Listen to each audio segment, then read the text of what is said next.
Hi, I'm Jaclyn. And I'm Courtney, and this is Caffeinated Crimes.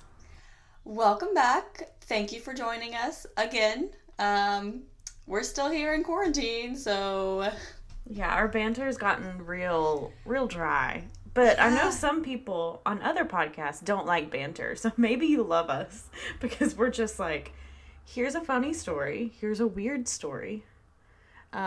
Like today, I was saying I could talk about how I rearranged the room I recorded because I was right next to a window, and for some reason, the cars on the road by my apartment just are so loud. So I'm trying to minimize the noise, and it was a disaster, y'all.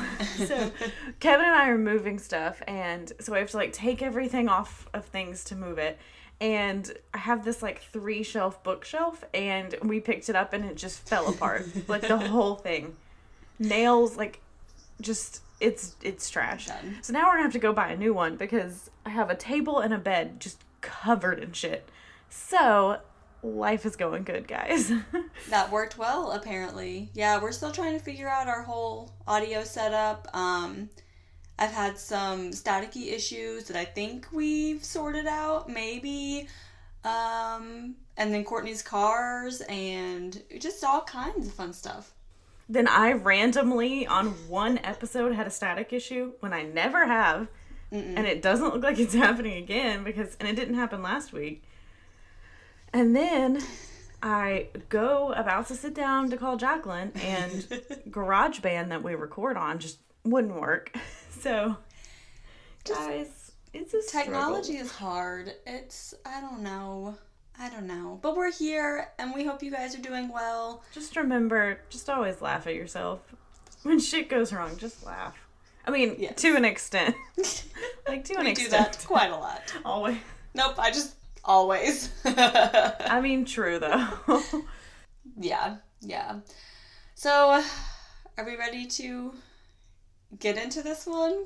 Maybe? I guess so. So, guys, we are doing BTK. We are. Guys, we're just ready to be done with this case.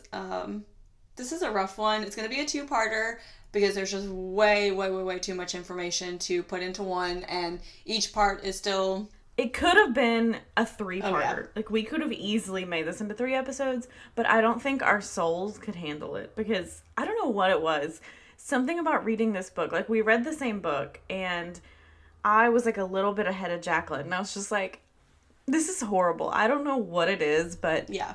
my soul just feels dead. Like, and I don't know, like, I've listened to podcasts on them, like, everything, but something about it just really got to me on this one. It's just soul draining, and I don't think any of us are in a great mental place during the quarantine, so that didn't really help.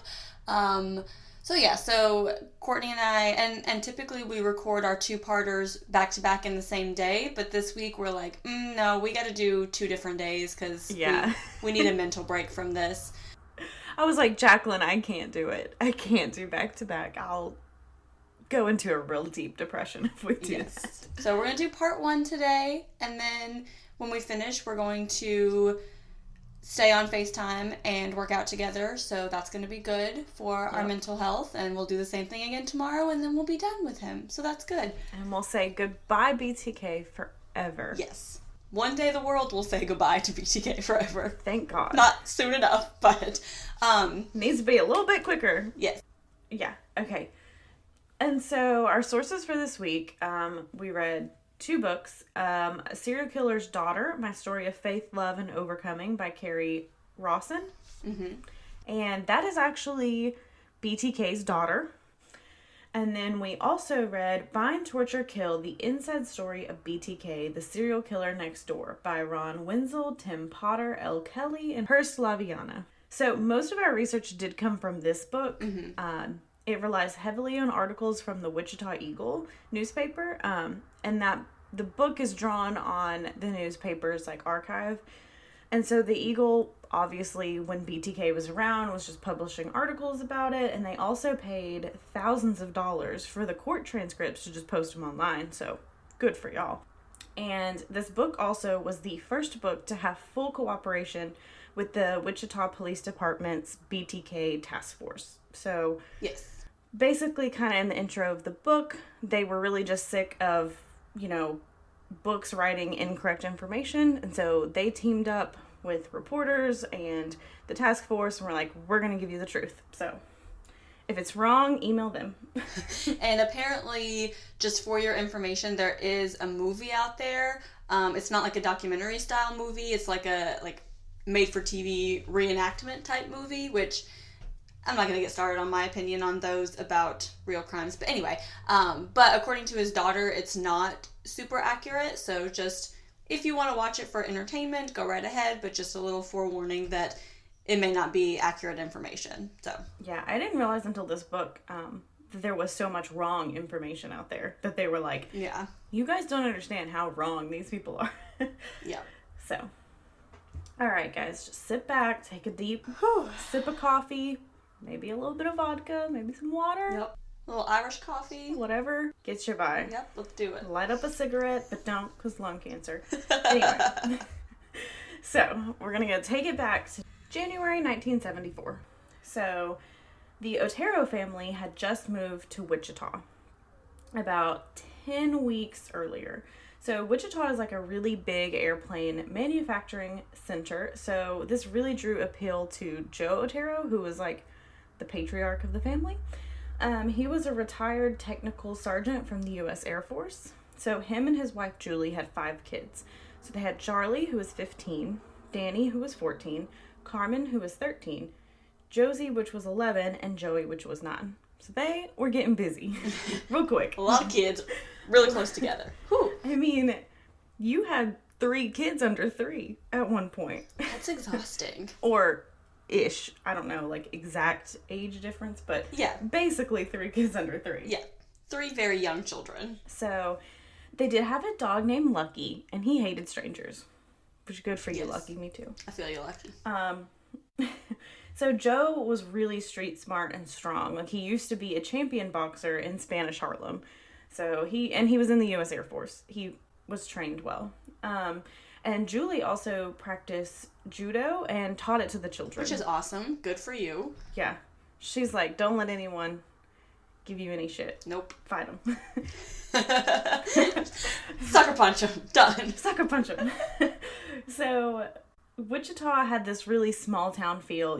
People would leave their keys in their car at night. They took casserole to sick neighbors. And the Oteros really loved this, but they had kind of a more New York attitude about safety. They're like, we're going to lock our doors. We're going to be safe. Yeah. So in the morning of the 15th, Josie and Julie were in the kitchen while Joe was eating. And it was a Tuesday. It was just a normal day. Julie was packing their lunches. And then Joe was going to go ahead and drive Josie and Joey to school. And he'd already driven Charlie, Danny, and Carmen to school. So it's just the 4 of them in the house. And usually, before this, Julie would drive the kids to school, but Joe had been in a car accident and totaled their other car and also broken a few ribs. So he also wasn't working due to his injury. So they were down to 1 car. But what the Oteros didn't know was this wasn't going to be like a normal morning, and that there was actually a man standing outside their home. The man had been stalking the family for weeks.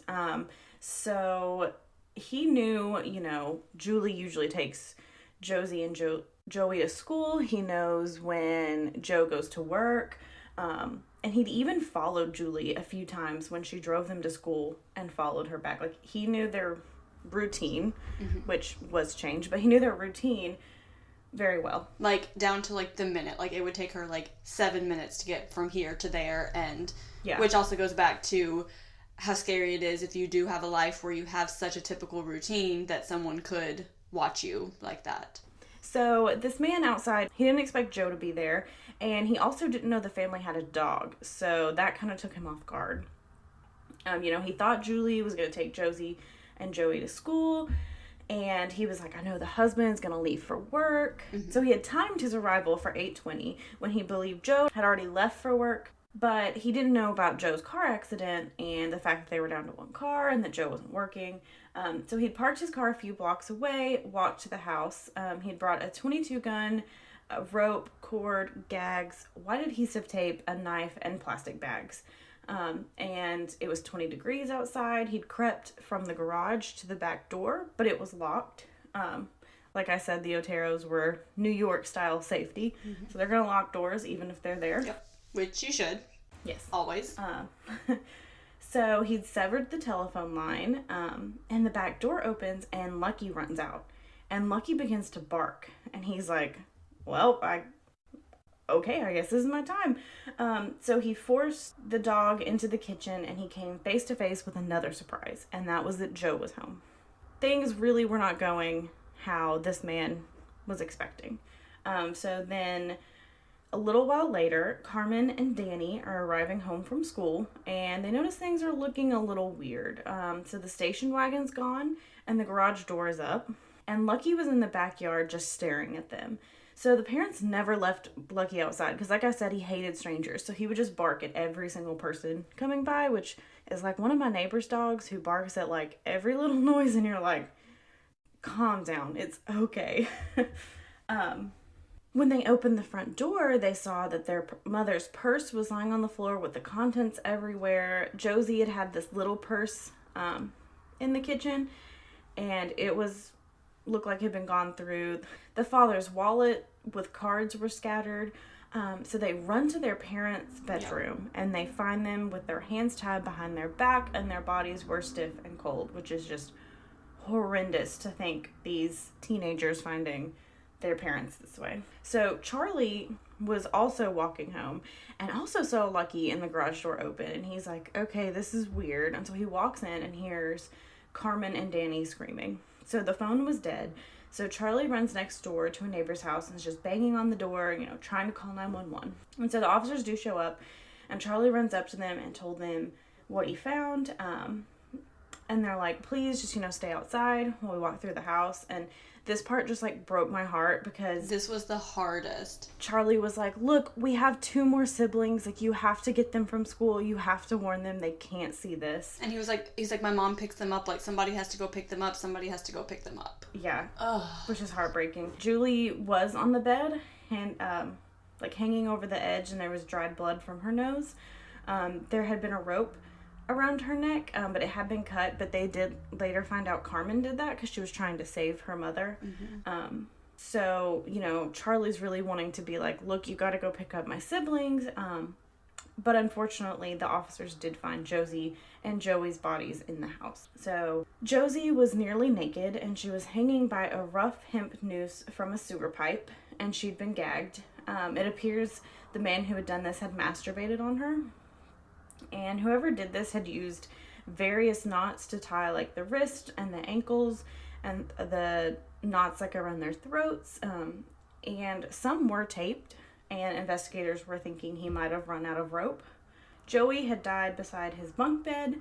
The man had pulled 2 shirts and a plastic bag over the boy's head so he would suffocate.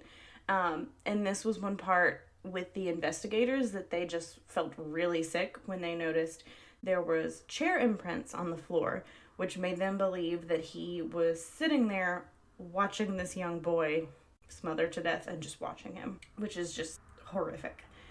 So there was many ligature marks on the throats of the Oteros. So he would strangle them and then let them have some air and then strangle them again. And they didn't really know, is he being cruel as, this little, game? Or did he just not realize how much strength it takes to strangle someone? A neighbor had said they had seen a tall white man with a slender build wearing a dark coat outside the house around 8:45. And others said it was a short man with a dark complexion. So, 2 different men there. But then they noticed the sketch kind of looks like Joe with a mustache. Yeah. So they're like, well, did you just see Joe? Right? Is that your neighbor? Are you just describing? And as we've said multiple times, memory and eyewitness and getting up with a sketch, it's not very accurate. Yep. So they might just be unconsciously thinking of Joe and describing him. And the Oteros hadn't lived there very long. So, yeah. Did the neighbors really know them to recognize someone as their neighbor, or they're like, oh yeah, well I saw this person, but you don't really know if that person lives there or not.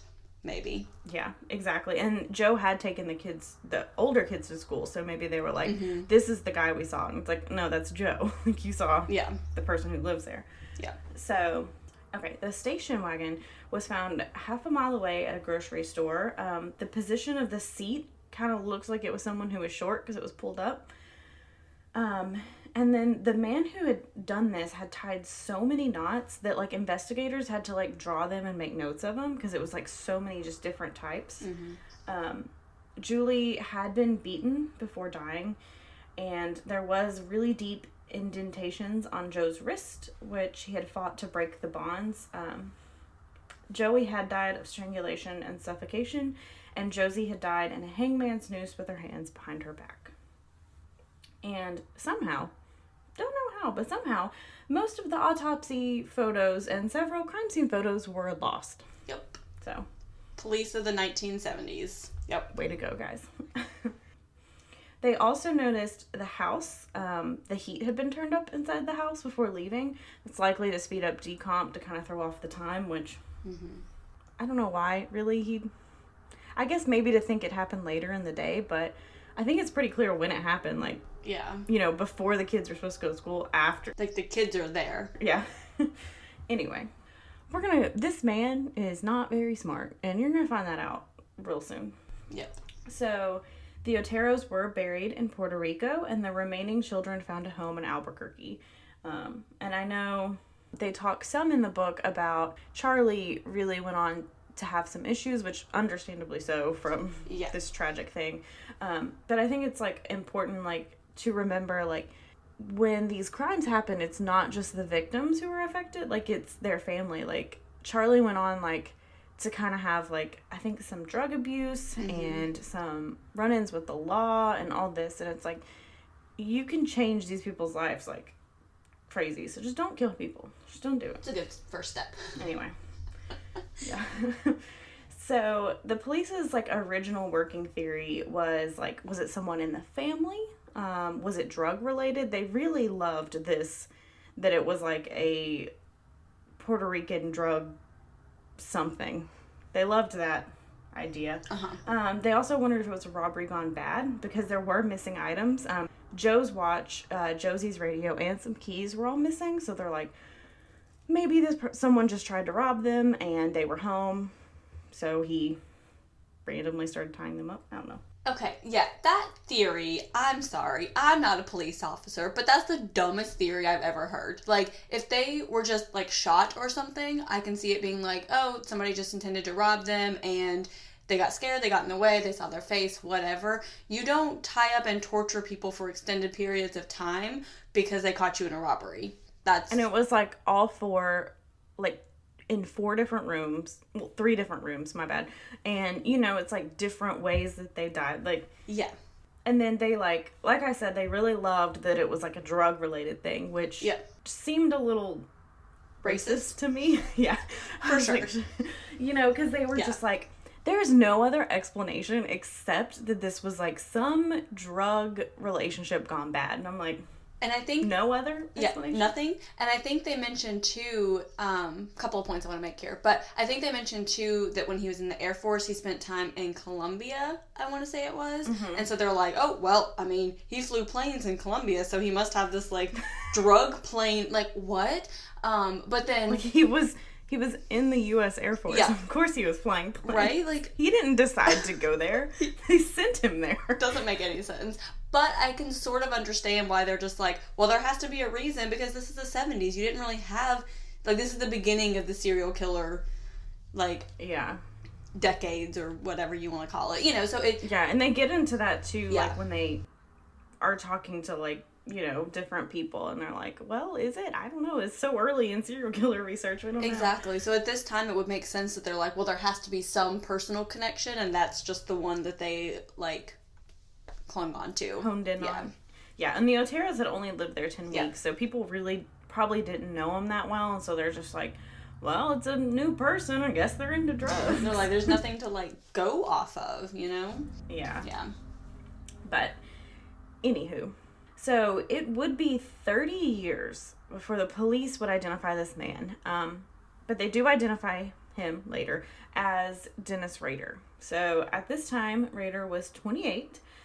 He did have dark hair and green eyes. He had been married for nearly 3 years. He attended church and helped with his youth group. And this line actually made me laugh when I was reading it in the book, because it's just like the book just wrote it like so casually.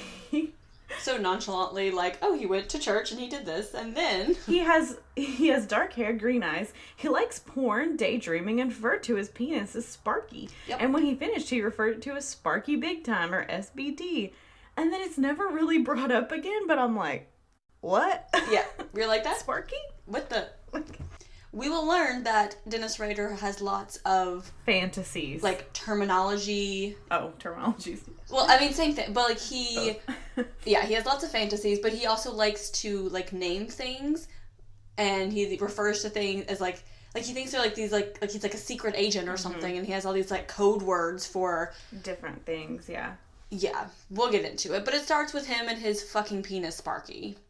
So Sparky Big Time. I hope you never Sparky Big Time ever again. Okay. Nope. So he had been in the Air Force.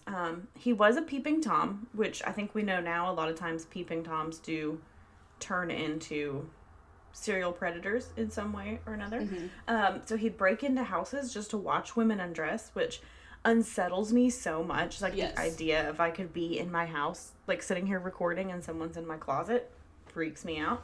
Let me go check it. I'm just kidding. I know, we're all looking around, all both. And he like stalked women as they grocery shop, so he was just like, ooh, look at her grocery shopping. Like, what's she buying? Some red potatoes? Right? And then he would fantasize about hiding in their back seats and kidnapping them at gunpoint, so he'd have them play with Sparky. Mm-hmm. Y'all. No. Anyway. He had these fantasies for a long time before he acted on them with the Oteros. Like, this was like a really planned out, which ended up not going according to his plan at all. Yeah. But, like, he's thought about this for a long time. Yeah, because the Otero murders, like, hadn't gone as planned at all. Like, he hadn't been expecting Joe. He hadn't been expecting the dog. He had left his knife at the Otero house. So the knife he brought with him. Yep. Forgot it. Whoops. And then, so after the Otero murder, he had gotten to his car, he'd burned the sketches of his plans, and he'd hurried home before his wife got home.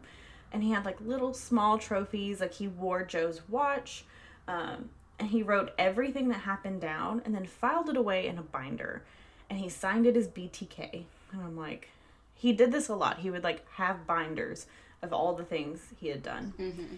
And I just want to make a note on Dennis Rader. So, as we said, he likes to name things. So, when he stalked women and found women he was particularly interested in where he would want to escalate it to the things we're talking about, he would give them project names. That's easily found online, but out of respect for the victims, like, we are not going to say those names because fuck you, Dennis, to be honest. Like, sorry for my language, but no, like, I'm not feeding into that. It's horrible. It made me sick every time I read one. So yes, they are human beings with names, and we're going to refer to them as their names, and we're not even going to give in to his fantasy project ideas because that's disgusting. But we wanted to make sure you guys knew that he did this just to play into how horrible of a human being this person is. Yeah, I don't want you to think like we didn't know or we, you know, whatever. I wanted to acknowledge, like, if you want to find them, you can find it in the book. You can find it probably even on Wikipedia, like, wherever. But we're not going to say them because, no. Yeah. And we're also going to refer to him as either Dennis Rader, instead of BTK, because we are not going to... He gave himself the name BTK, and he, like, loves the attention of it. And so I'm not going to call you BTK. Your name is Dennis. No. Yes. Anyway. As you can tell, y'all, Dennis, he got into our brains. And I'll... Ugh. Yeah. Okay. After this, you know, police are still with the Oteros coming up with this drug idea, robbery, someone in the family, don't know what happened. And so later in the spring of 1974, you know, he's just continuing to stalk and spy on women. He's like following them and making notes about them. So he does end up focusing on one girl, and her name is Kathryn Bright. And she was 21. She worked for Coleman, which I don't think I mentioned earlier. Julie Otero had also worked for this company, Coleman, and had been laid off. Coleman seemed to hire a lot of people in Wichita, so a lot of people either worked or had worked for Coleman, and so they tried to kind of understand that connection as well. And I think it might just be that it was a smaller town. It's a small town, and this is one of their largest employers, so... Yeah. I just wanted to include that. She did work for Coleman. She was very close with her family, and including her cousins. So Rader saw her one day on his way to take his wife to lunch. His poor wife, to be honest. Yep. So she was collecting her mail, and he said she was a pretty figure. Ugh. I hate you, Dennis. Yes. So he spied on her for weeks, and so she appeared to be a college girl. She lived alone. There was no man or children or dog. There was nothing. He was like, perfect. Boom. Chakalaka. So I'm struggling. So he came up with a plan to try and force his way inside to her house. And, he was like, I'm going to say that I'm a student and I'm looking for a place to study. So on April 4th, he did end up going to her house, and he's knocking on the door, but nobody answers. Which, real quick, can we just talk about that ploy of, okay, I know this is the 70s, and I wasn't around in the 70s, but if some man just knocks on my door and he's like, look, I'm a student, I just really need someplace quiet to study, what the fuck? Get out of here. Like, what? Yeah, and, you don't even live close to the university that I know of. I mean, it didn't say that she was, in student housing. She's just in her house. That makes no sense. Even if it was in a dorm room at the university and some random man knocks on my dorm and was like, oh, I need somewhere to study. Okay, there's a library. What? Why are you knocking on my door? Yeah. I mean, there's a park down the street. Right? You didn't have a laptop then. It was all hand notes. Go sit at the... Yeah. Gosh. So, on April 4th, he did knock on her door, but nobody answered, and so he ended up smashing the glass on the back door. But then he started to panic, because he's like, well, what if she sees it and, starts to run? So he cleans it up. Yeah. Okay, thank you for cleaning up this glass. Thanks. So he hid in her bedroom with his gun. But, y'all, I'm telling you, Dennis is an idiot. He's a moron. He went to put the safety off, and the gun fired. Yep. So he's just sitting there oh, crap, Whoops. The gun went off. Damn it, not again. Now he's like, well, what if she smells the gunpowder and runs? Then the front door opens, and he hears her talking to a man. So, plan is already not going right. Your plans do not work well for you, Dennis. No, and so he just kind of, burst out of the bedroom. He says, I'm wanted in California. I just need a car. I need money, which kind of reminded me of the Golden State Killer in that way, where he's like, I'm a wanted man. Just give me what I want, and then I'll leave. And so he's like, I need to tie you up, but I don't want to hurt you, which is a lie. But then, again, Dennis is an idiot. He didn't bring any rope. Mm-hmm. So his whole idea is to tie them up because he's BTK, bind them, torture them, kill them, and I don't think we've actually said what BTK stands for yet. Sounds about right. His whole catchphrase is that he ties people up and he doesn't bring rope. So, yep. So the man's name who was with Kathryn was Kevin, and it was her brother, and so he instructed him to tie up her hands with things he found in the dressers. So Kevin did, just trying to comply with him, being like, if we're just cooperative, he'll leave, So then he tied Kevin's hands and feet to a bedpost in another room than Kathryn. And so he starts rummaging for cash to kind of make it look like a robbery. And he turned on some music so he could strangle them in separate bedrooms with no noise. So he's like, okay, I'm going to kill Kevin first.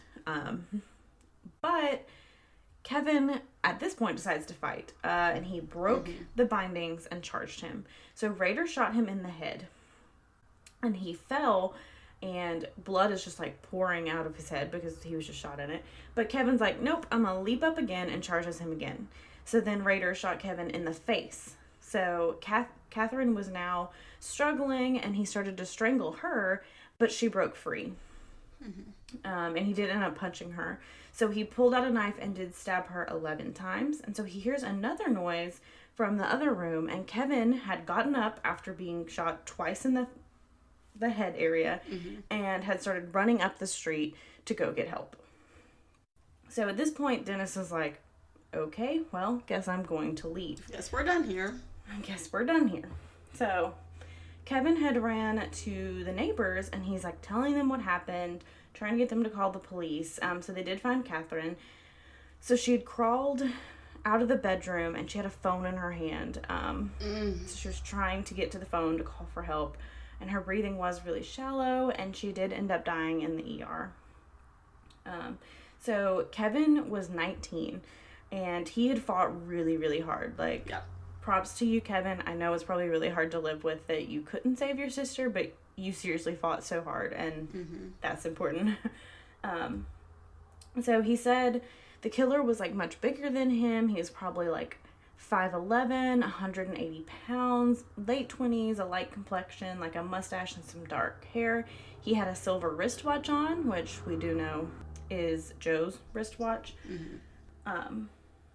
And he said he really sweated a lot, that he was just really super sweaty, which, ugh. Ew.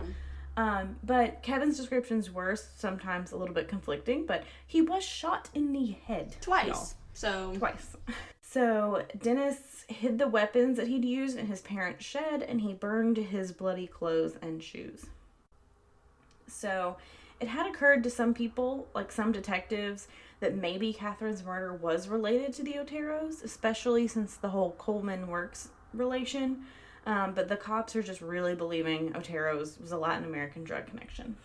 So there's rumors around the jail that someone is saying they committed these crimes, but Dennis is like, oh, no, that's not true. No one else is going to get credit for my crimes. Yep.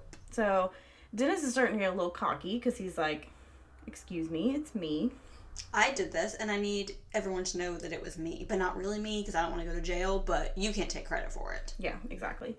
A columnist at the Eagle got a phone call saying a letter about the Otero case is in a book in the public library.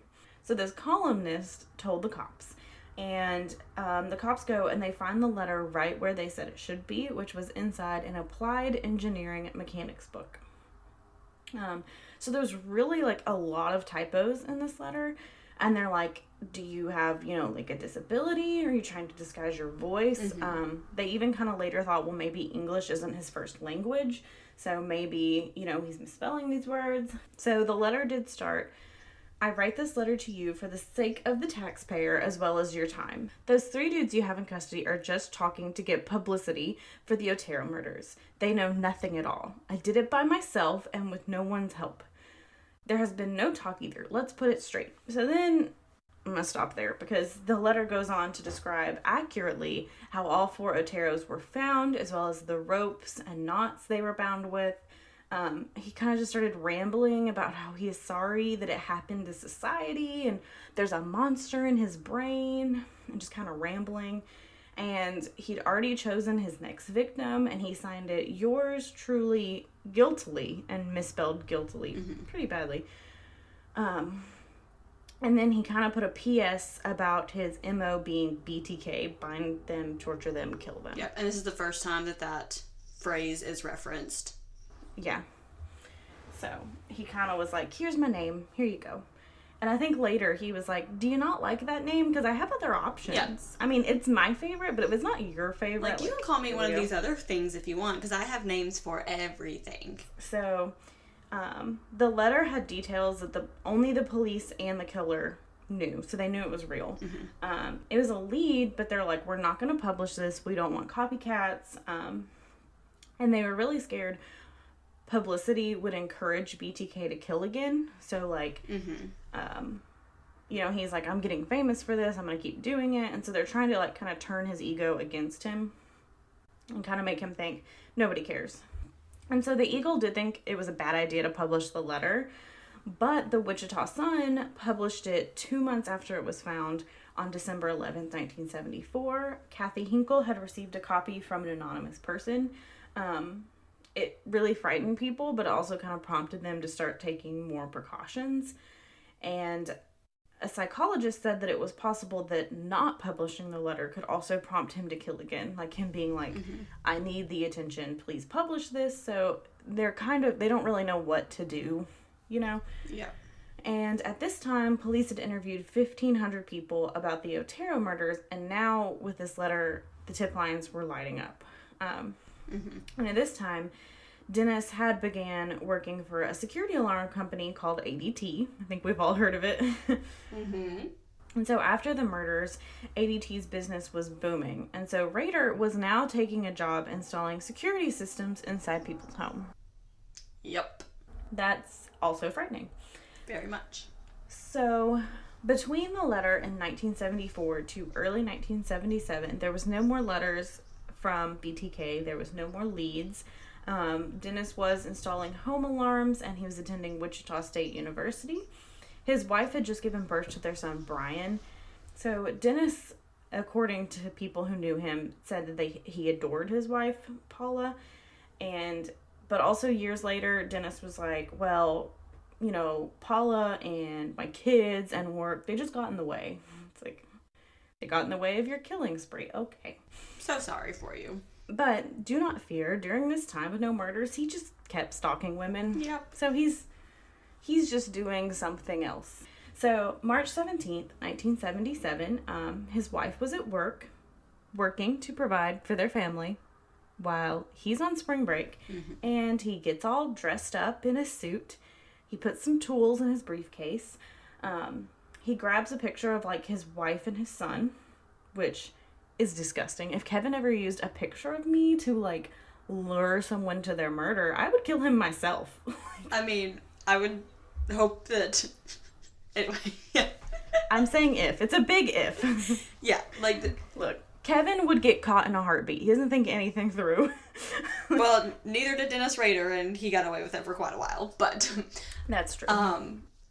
That is just disgusting, like, your actual child, and how fucking bold of you to be like, oh, well, I'm just gonna show around this picture of my actual family, and no one's ever gonna find it's me, because I'm just getting away with it all the time. Like, yeah, no one is ever gonna, like, describe me in the picture of the woman and the son in the picture and ever lead it back to me. In this small town. Yeah. But also, I mean, it's like a white family, like a stereotypical looking white family. It's like, true. I mean, I don't know. They look like the picture you get from the photo frame at Walmart, so. Like, so true. Anyway. So his primary target that day was at 1207 South Greenwood. And he's like, okay, but that's okay. Because if that doesn't work, I have a backup. And if that doesn't work, I have a backup. And another backup. Like, he had, like, 6 backups. So, his primary target didn't work. No one answered. Which is also so chilling to think. Like, I would be dead if I was home. Or I would be dead if I wasn't taking a nap and didn't hear my door, someone knocking, or I just refused to open my door. Like, yeah. So chilling. Also, did you mention that he was, like, claiming to be a detective finding this missing family? Not yet, because that's when he's talking to the boy. Okay, I didn't know if you meant to mention that earlier or if you were getting to that. Okay. No, I was going to say, because I think he was just, like, knocking on the doors, and then when he got to the boy, he was like, I'm a detective, I'm looking for them, and so the second house he went to, they didn't answer either. So then the third house, which was 1311 South Hydraulic, there was a woman. Her name was Shirley Vian, and she had 3 kids. They all had the flu, so they were all home. And she'd sent her son, Stephen, who was 6, to the store for soup. He was 6. This is the 70s. It's the 70s. We'll try to withhold judgment. And so he'd gotten the wrong kind, and so she sent him back. Which, I do kind of want to say something also about Shirley. She did call the owner of the grocery store and say, hey, my son is coming. All that. So she didn't just kind of, like, throw him out into the wild. Like, it was walking distance. It wasn't too bad. I still wouldn't, in this day, recommend a 6-year-old going to the store. Yes. But also today we have Walmart delivery. So, on his way back, Dennis stopped him, and he's like, I'm a detective. Like, have you seen, like, the woman and the son in this picture? Which was Dennis's wife and son. But the boy was just like, no, and walked away. So Stephen gets back home, and his siblings Bud, who is 8, and Stephanie, 4, were playing. So Dennis knocks on the door, and so Stephen answers and sees this man again. And so Shirley goes to the door, and, Dennis says, "I'm a detective," and showed a fake business card. So he does push his way inside and pulled out a gun. And he said he had a sex fantasy problem. He only wanted to tie her up, have sex, and take her picture. It wasn't pleasant, but everyone will be okay. Their phone rang, and it made him nervous. He tied up the children, and Bud really started to scream when he was doing this, understandably so. And so he was frustrated, so he just threw the kids in the bathroom, and he was like, "Here's some toys and some blankets, just stay in there." He took Shirley to the bedroom, and he shoved the bed against the door to block anyone from coming in.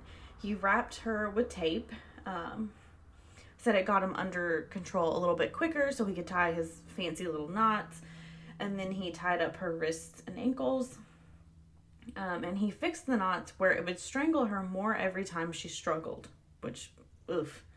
And the kids are screaming from the bathroom, like you can hear them screaming. And this is just kind of a weird thing about Dennis. So, as we said, Shirley had the flu. So, during this, she threw up while she was tied up. And Dennis went and got her some water and was like, "Oh, here you go." And also with the Oteros, like, he'd adjusted Julie Otero's knots when it was, like, hurting. And he'd made Joe more comfortable when he said it hurt lying on the floor with his broken ribs, which doesn't really make sense because, like, you're about to kill them, but you're trying to, like, comfort them. "Oh, here, let me comfort you and make you feel better about this small other thing before I brutally murder you." Yeah. So he strangled Shirley to death. He wanted to do more, but the phone call had worried him. And he wanted to do more to the kids, but he just stole 2 pairs of women's underwear and left.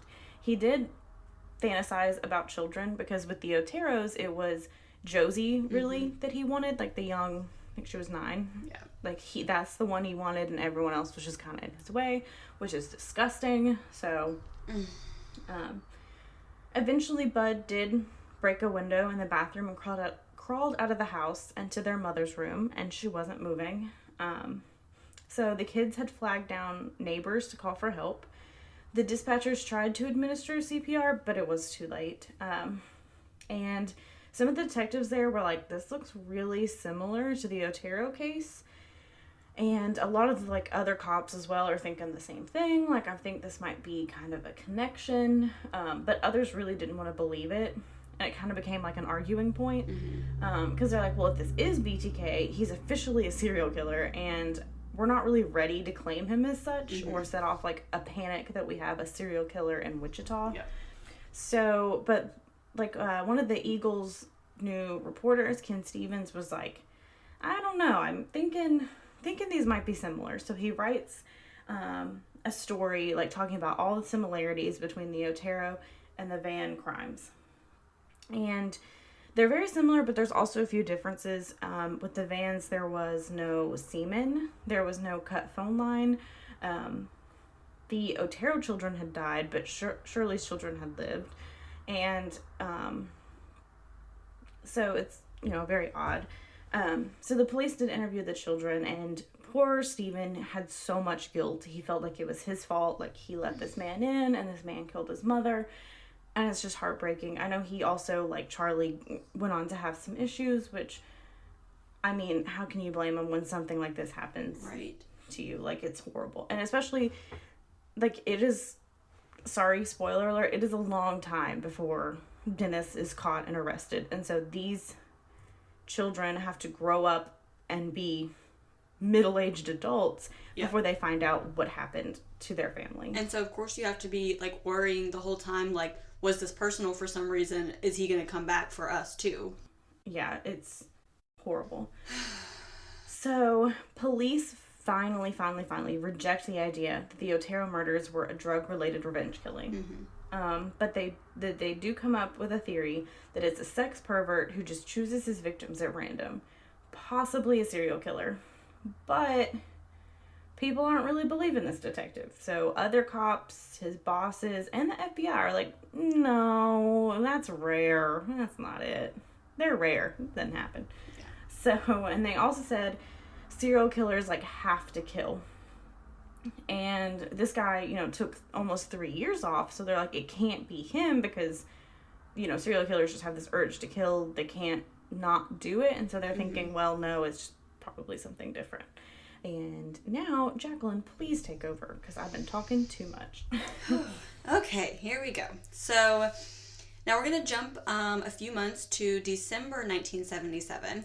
So, 25-year-old Wichita native Nancy Fox works at Hellsberg Jewelers in the mall, and she lives alone, and so Dennis started cruising her neighborhood a lot once he realized that it was like a lower middle class neighborhood that had a lot of single women living there. So he's like, oh, this is perfect, so let me just troll over here.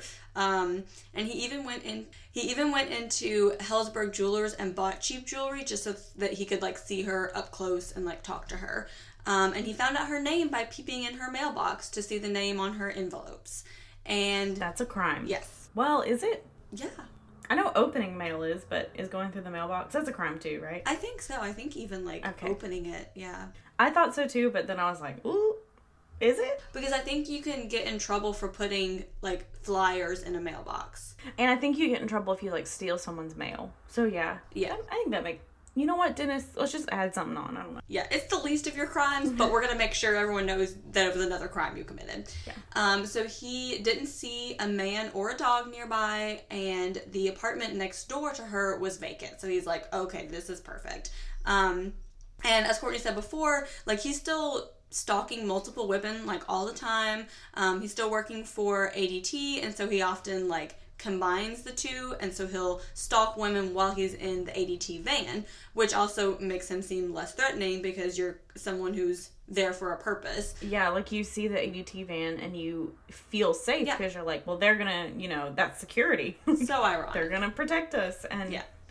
Whew. So on December 8th, he told his wife that he was at the library studying, and he knew exactly what time Nancy was supposed to leave her job and come home, so he knocks on her door just to make sure that she's not there yet, and if she'd answered, he was going to say that he was just knocking on the wrong door. So nobody answers, so he cuts her phone line, breaks a window, goes inside. He's just waiting. He drinks some water because I guess he's just thirsty. He's thirsty. He's real sweaty, so he's like, I gotta replenish my fluids. That's true. Can't get dehydrated while I'm murdering over here. Picks up the phone to make sure that it's dead, and so she comes home and she's like, who are you? Get out of my house. So they like argue a little bit, and she goes to grab the phone to call the police, and then he shows her his gun. He handcuffs her hands behind her back and gags her, and he puts a belt around her throat until she passes out, and then he loosens it so that she can wake back up. Which is horrific. Yes. And so when she does wake back up, he tells her that he is BTK and he committed those other murders. So just to make sure that she knows that right before she dies. Yeah, last thing you hear. Yep. Thanks, Dennis. So he tightens the belt again until she does die, and then he masturbates into her nightgown. Ugh. So, yeah. So the next day, he's, like, so excited, and he has to make sure that someone knows because she lives alone. What if it takes a while to find her? Like, no, I need somebody to know about this now. So he goes to a payphone, and he calls 911. I listened to this 911 call. I regret it. Don't do it. Ooh. Don't do it. But he says, quote, "You will find a homicide at 843 South Pershing, Nancy Fox," end quote. So obviously this isn't very smart because you yourself just called the police on yourself.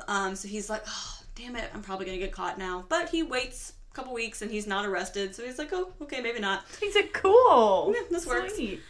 So he had taken Nancy's pearl necklace, and he later says that, yeah, he probably gave it to his wife. He doesn't remember for sure, but maybe he did. Gross. He also says later, too, that he gave some of the jewelry to his daughter. So I would have to, burn my skin to try and get the thought of that away. Yeah. And as Courtney mentioned earlier, he did write, super detailed accounts of everything that happened and saved them. So that's how we have all of this information. And he kind of just opened up. He wants to talk about everything. Yeah, we'll get to that. But I know sometimes, when I hear stories that happened so long ago and I hear all the details and I'm like, okay, well, he wrote all the details at the time. So it's very... Yeah, and the book did a very good job, too. They would differentiate between, an actual quote and what they believe to be said. Yes. So I think with like this Nancy Fox one, they kind of were like, we kind of know what was said. We don't know. This is what we can, do. So it was nice to see that they were like, this isn't exact quotes from Nancy. It's likely what she said. Yeah. So. So at this time, the detectives are like, okay, this is BTK. Like, the phone line was cut. She's strangled. There's semen. This is this guy. Mm-hmm. And, he also called the police and told them, which at this point BTK has already communicated with the police, so they're pretty sure it's him. So they're not sure, again, if they should tell the public or not, because they want to make sure everyone can protect themselves, but they don't want to cause panic. The FBI isn't sure what they should do. At this time, behavioral science is very new, and so they don't really have enough data, especially on serial killers. So they decide to wait and not tell the public yet. So since he never got arrested, Rader gets cocky again, so he writes a poem about Shirley Vian on an index card. So his wife came in while he was writing this, and so he's like, oh God, and so he hurries and he hides it. But then his wife finds it a few days later, because I guess he didn't hide it good enough. So he tells her that one of his criminology classes was talking about the BTK murders, so he's just working on an assignment for school, writing a poem. And she just doesn't question it. She's like, yeah, okay, and I'm like, okay. No, like, what? How? Which we're not blaming her. We don't think she knew anything about this. We just think it was a little naive. But because, and I don't know if she went to college. I assume not, because it seems like she was working while Dennis was going to college. But I'm like, I mean, they know what the schedules, like the syllabus is going to be before class starts. I don't really think you're going to have an assignment to write a poem about a recent murder in your town. Yeah, that's not really... I went to a lot of years of college. Never really had that happen. No, never a poem. No.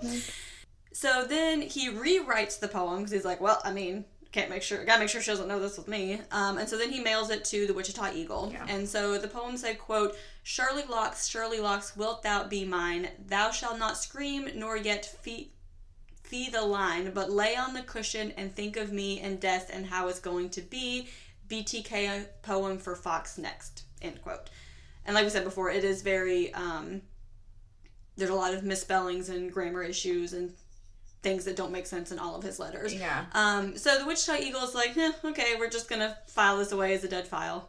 Which I can see both sides, because it's like, maybe you should send it to someone because it says BTK. Like, that alone should be like, send it to someone. Yeah. But also, you're probably just like, what a nut job. Like, listening to that, you're like, okay, like, yeah, we just reported on Shirley's murder, like, whatever. Yeah. So, I kind of get it, but also I'm like, anything that has to do with BTK, you should have sent just immediately to the detective. And I guess it's hindsight knowing what Dennis Rader was like that we're like, oh my God, how did you see anything about him and not pass it on? But, again, and they're very in denial that there's a serial killer at all. Like, everyone, this is a story of denial, basically. So Rader gets mad because he's like, nobody did anything with my letter. So he writes another letter and sends it to Cake TV this time. And so it was titled, Oh, Death to Nancy. So it said BTK on it 4 times, and he had drawn a hangman's noose and a drawing of a woman bound and gagged. And so in the letter, he threatened to kill again. So Cake TV called the cops. Good for you. Thank you. And so Larry Hatteberg is the reporter who opened the letter, and he's like, okay, well, we have to do a story and warn the public, so I'm going to send this on to the cops, but I'm also going to tell the public about it. So a supervisor agreed that they were going to run the story no matter what. Yeah. So the detectives who came in to read the letter were like, okay, we'll tell you everything. We agree it's time to warn the public. And so the news director, Ronald Lowen, was actually the one who read the story on the news because he didn't want to put one of his female anchors at risk. And so police did follow Lowen home for the next month just to be on the safe side. And it was clear that this guy wanted fame and attention. He referenced other serial killers in his letter. Yeah. And this is when Courtney said that he's like, do you like my nickname? If not, here are a few other options. BTK Strangler, Wichita Strangler, Poetic Strangler, Bondage Strangler. Because he's like, okay. Which I'm like, BTK Strangler, isn't that a little redundant? Well, we know he's not the smartest guy. So. Yeah, he's trying to be like a people pleaser, but also kill people? I don't know. Very weird person. He's, okay, you know that guy in high school who just always did whatever it took to be cool and for everyone to like him. Mm-hmm. He's that guy who's just like, oh, you don't like my haircut? I'll shave my head. Don't worry. Yep. Like, he's just doing whatever it takes to be, like, in the in crowd. Exactly. So, this letter had mentioned the poem about Shirley that he had sent to the Eagle. So, the police are able to locate the poem at this time. At one point, the police, like, had a suspect that they thought was him, but his blood testing ruled him out. They got a lot of tips, but nothing really panned out. And so BTK ended up killing 5 people in 1974, like we said, and then 2 more in 1977. And then he stopped for a while. And we find out later that his daughter Carrie was born in June of 1977. So obviously he's busy. Yeah, I guess being, having a newborn is really getting in the way of your killing. I know. This wife and these 2 kids and my job and school, I don't have any time to go stalk and murder people. Like, it's so rough. Look, Dennis, it's really easy to know how children are made. Yeah. If you don't want more kids, you just... Come on now. Spark you big time by yourself. Exactly. So, a couple years later, on April 28th, 1979, 63-year-old widow Anna Williams arrives home about 11 o'clock from a night out square dancing. And so she finds the door to her spare bedroom open, her vanity drawers open, clothes are all over the floor, and someone had stolen her jewelry and her clothing, which is weird, and a sock that she had $35 hidden in. So when she checks the phone and she finds the phone line dead, she ran because she's like, okay, BTK cuts phone lines, he steals things, he's been in my house, I'm out of here. Yeah, she's like, not today, Satan, I'm out of here. Yep, nope. So on June 14th, a clerk who is opening the downtown post office finds a man waiting for her at 4 a.m. and he hands her a package and he said, put this in the cake TV box. And so she describes him as clean-shaven, white, about 5'9", 30 years old, and she didn't know it, but this man had also sent a similar package to Anna Williams. And inside was one of her scarves and a piece of jewelry and a sketch of a gagged woman who was nude except for stockings, and she was lying on the edge of the bed. So this package included a poem with a lot of typos and sexual references and a new signature that basically says BTK in like a pretty little font that, that looks like boobs, yeah, I'm pretty sure. It did. It looked like boobs because Dennis Rader's a fucking 12-year-old murderer, apparently. So he's pretty proud of it. Like, this is awesome. Look at me. And so the police thought it was very strange that BTK would target Anna because she was a lot older than his other victims. And so they thought that maybe he was actually after her 24-year-old granddaughter who often stayed with her.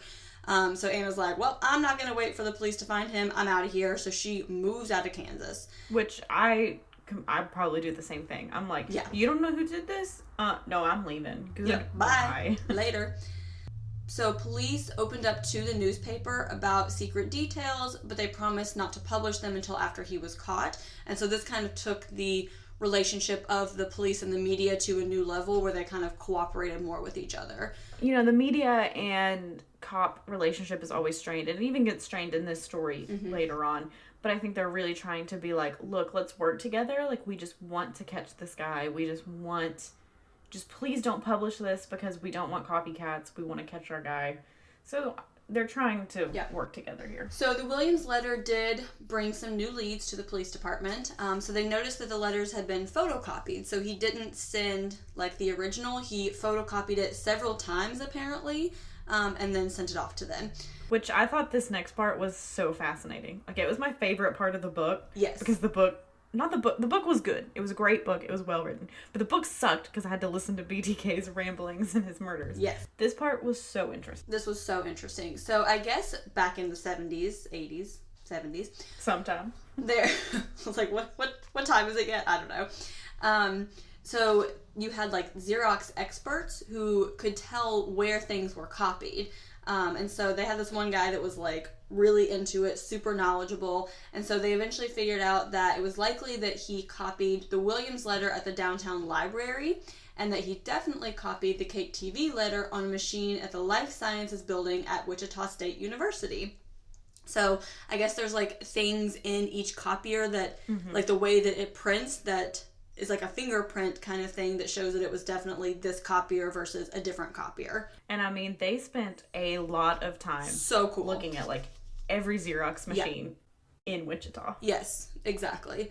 And so the downtown library, okay, that could be anybody, but the one in the in a building at Wichita State University, they're like, okay, it's not a definite that he's a student, because most of the time anybody can walk into those buildings, but it's likely that he is affiliated with the university in some way, or why else would he choose to go there? And how would he know it's there, Yeah, you're going to go somewhere that you're familiar and you know exactly where you're going, so you can get in and get out. You're not going to hunt around for a copier. And so at this point, the cops had compiled a couple of lists. So they're like, okay, this is probably a sex offender. Maybe this is a burglar who's turned violent. Maybe this is somebody that works at Coleman, because a couple of the victims had worked at Coleman.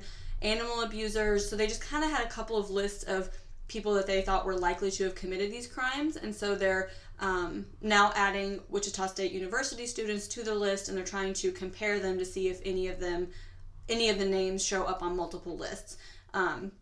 They also had a list of law enforcement because of the police jargon that was used in the messages that he sent them.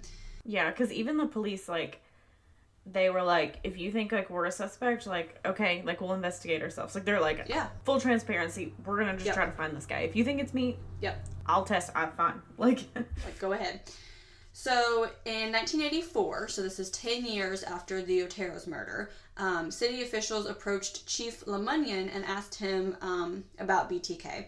So at this point, no one had heard from BTK in 5 years, but obviously people were still scared because, where did this guy go? As you should be, to be honest. Especially with the time lapse. It's not like he killed a bunch of people at once and now it's been several, he waits years between murders. Yeah. So obviously they're still scared. And so the city officials asked the police chief, okay, what do you need to reinvestigate this? What resources do you need to make this happen?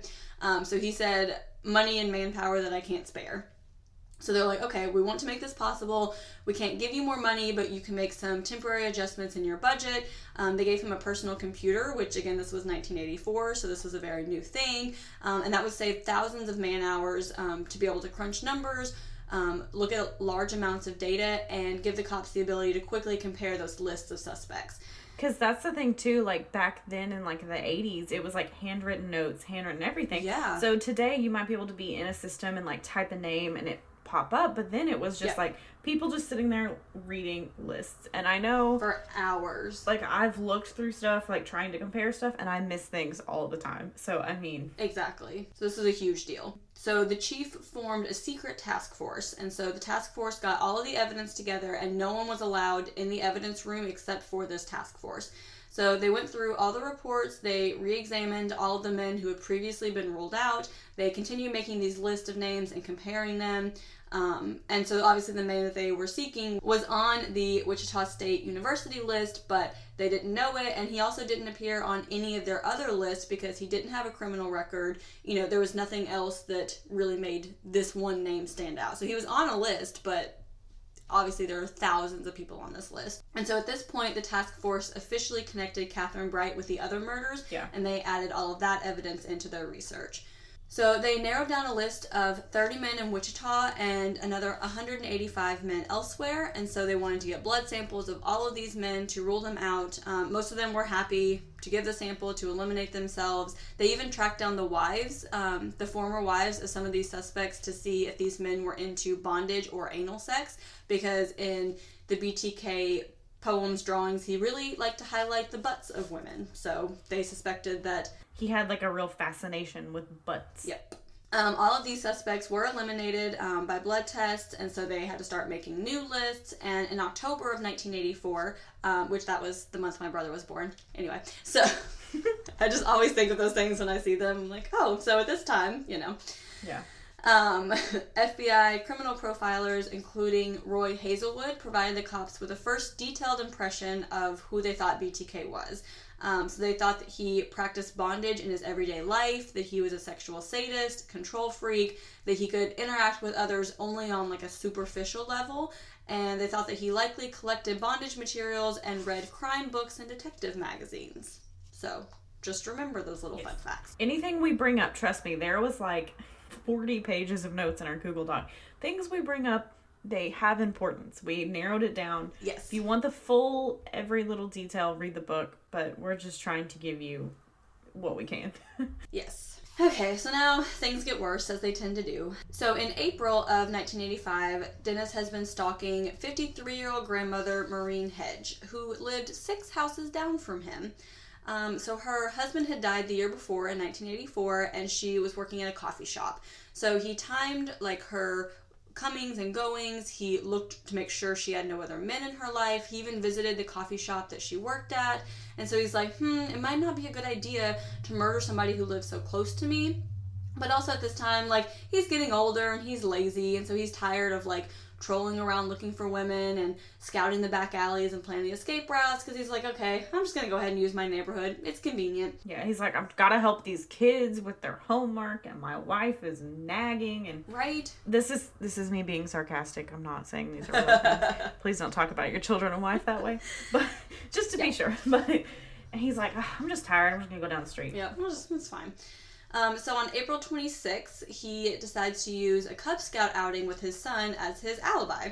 So they are at Camp Tawakani. I'm really sorry if I mispronounced that. I tried really hard to find a pronunciation online. It is a Native American tribe native to Wichita. So I'm sorry if I mispronounced that, but I tried. That's where they were, which is about 20 miles from their house. So him and the Cub Scouts set up their tents, and so him and the Scouts had set up their tents, and after it gets dark, Rader tells the other Scout dads that he had a headache, so he was going to go to bed early. So he slips away, he gets into his car, he drives to a local bowling alley, where he changes clothing and splashes some liquor on himself and pretends to be drunk, because this is his excuse for needing a ride home from a bowling alley. So he asked a guy for a ride home, and, said that he'd been drinking, and he asked the driver to let him out, like, before he gets to his house, because he wants to, like, walk the rest of the way to, like, sober up or something. Yeah. Sober up. So my wife's not mad at me. Yeah. So he walks the rest of the way to Marine's house, and he sees that her car was there. So he's mad because, like, she was already home, and he had planned on getting inside and hiding to surprise her, but she's already there. Worst surprise party ever. Yes. So he cuts the phone line, and he slowly opens her door, and he notices that she's not there, actually. So he's like, oh, good, perfect. And this case fucks me up, guys, because I just can't even imagine. Dennis hides in her closet, and he hears a car door slam, and he hears voices coming inside. So he hears Marine's voice and a man's voice. So he waits for like an hour, and then the man leaves, and Marine goes to bed. So she wakes up when Rader climbs into bed with her. So... Oh, I can't. No. Nope. So he murders her. He puts her body in her own car and drives her to his church, where he takes her inside and he manipulates her body.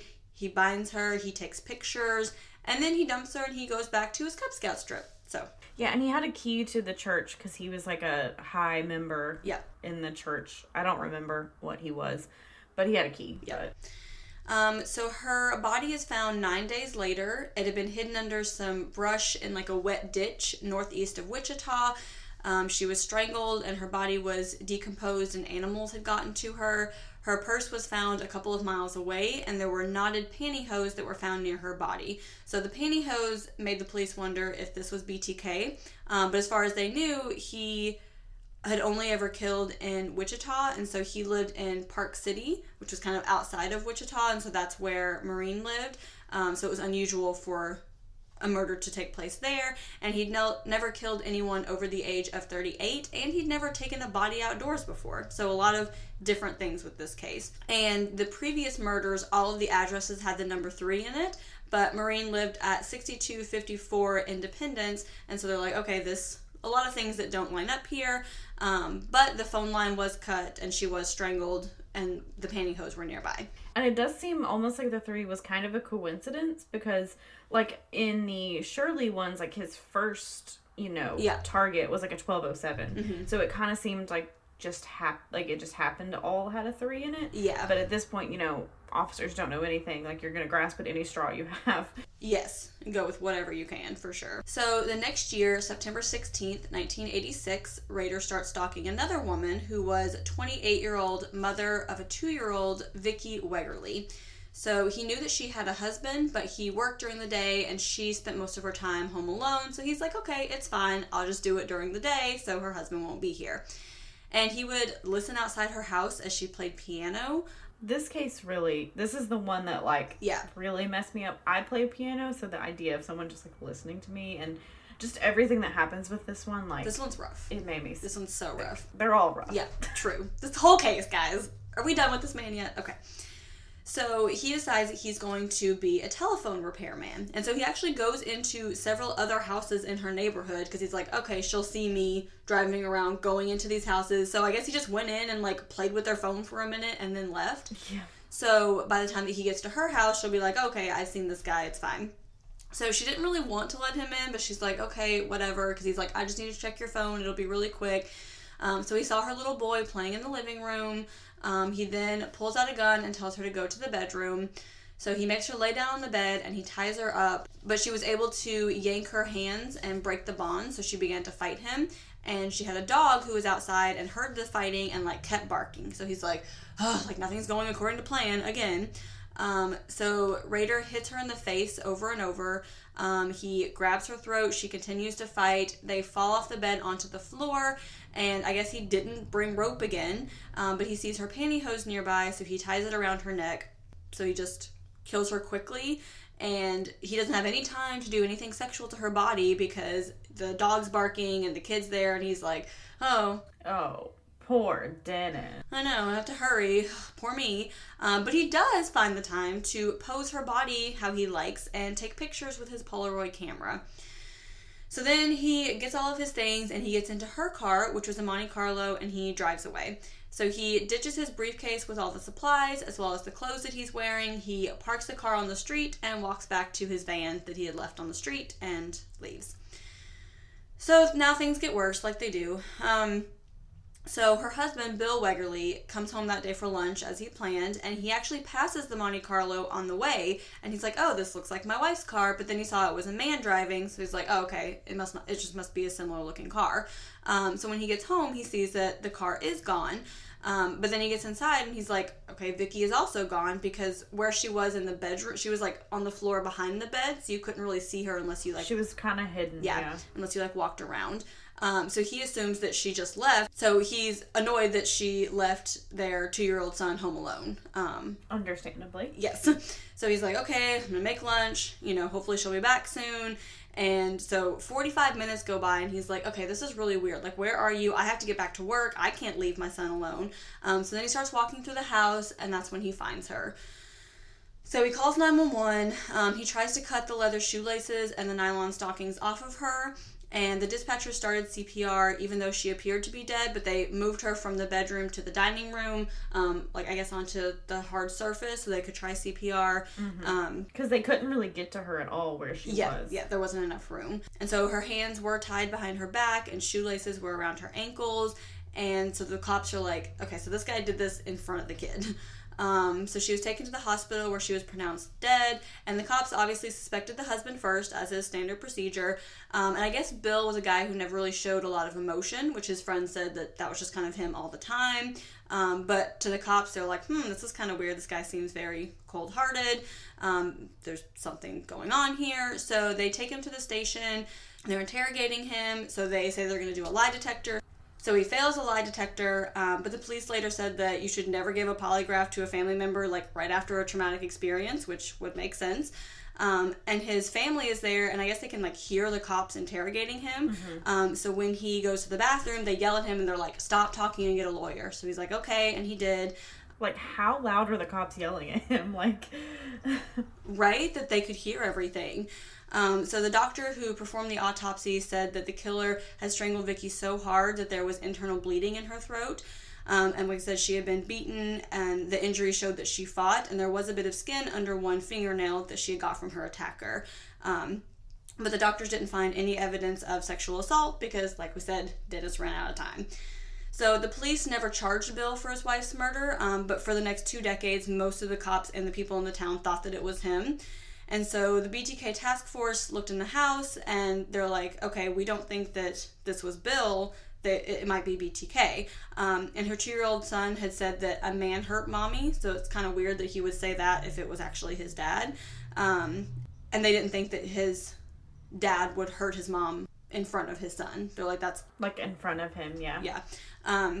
But the most convincing piece of evidence is that the killer had stolen her driver's license, which is very unusual for, like if you kill your wife, you're not going to take her driver's license. They're like, no, this is like a sexual predator taking a trophy. And so by the time Vicky was killed, the BTK task force had been reassigned because nothing really was coming of it. But they believed that if BTK ever emerged, that they knew a lot about him and that his arrogance would prove useful. Yeah, and I know Bill also just was like, I'm not talking to the police, I'm not helping the police anymore, which is understandable. Clearly they interrogated him super hard and all that, so... Yes. Okay, so that's where we're going to stop for today, and next week we will go ahead and tell you the rest of this story and how he gets caught. Again, remember, if you are a Patreon member, then you have part 2 available to you today. So if you are not a Patreon member, but you would like to become one, so that you can get part 2, you can do that at patreon.com/caffeinatedcrimes. And Courtney, what is your perk of the week? Okay, my perk of the week is one of the best perk of the weeks I've ever had. Yep. And that is that my sweet little niece, little Amelia Page, was born. So she's into the world and she's perfect and everything went smoothly at the hospital, which is a scary time with COVID, but everything went so great and she's home and I'm so happy. I hate that I can't hold her yet, but trust me, as soon as I can snuggle her, I'm never letting her go. And she is adorable. Like, she is so cute. She's a beautiful baby. Has a full head of dark hair. Gorgeous. Which Ashton has always wanted. So, no. All right. And she looks a lot like Courtney as well. Yeah, so does my nephew. So, yes. Sorry, Ashton. But, all right, Jaclyn, what is your perk of the week? So my perk of the week is similar, except my nephew wasn't born. He's 2. But we figured out how to do a group Facebook video chat. So I was able to video chat with my brother and my sister-in-law and my nephew, as well as my dad. So we got to all kind of hang out and talk to each other and look at each other. So it was very nice in this time of COVID where I have not been to Tennessee in quite a long time.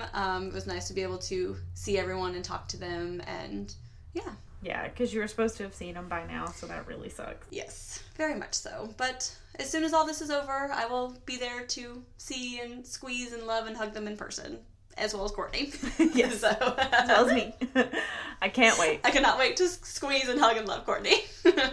Maybe one day this podcast will be recorded in the same room. I'm holding out hope. Yes, that will be super exciting. Yes. Oh, really quick. So we are running a contest. Yes. So for once we reach 100 followers on Instagram, and also when we reach 50 Apple Podcast reviews, so 2 different winners, we're going to draw a name, and you guys will win one of our Caffeinated Crimes stickers and a pin, as well as a $10 gift card to a coffee shop of your choice. So if you guys have not already, please leave us a rating and review on Apple Podcast. Make sure and let us know that you did, so we know that you're entered into the drawing. Follow us on Instagram at Caffeinated Crimes Pod, and if you would like to email us, you can do so at caffeinatedcrimespod@gmail.com. Yep. And again, that Patreon support is patreon.com/caffeinatedcrimes if you want to get part 2 right now. Yep. You just cannot wait to hear the rest of Dennis. But yeah, and so I think that's it. And we'll see you next week, and go have a cup of coffee. And don't commit a crime.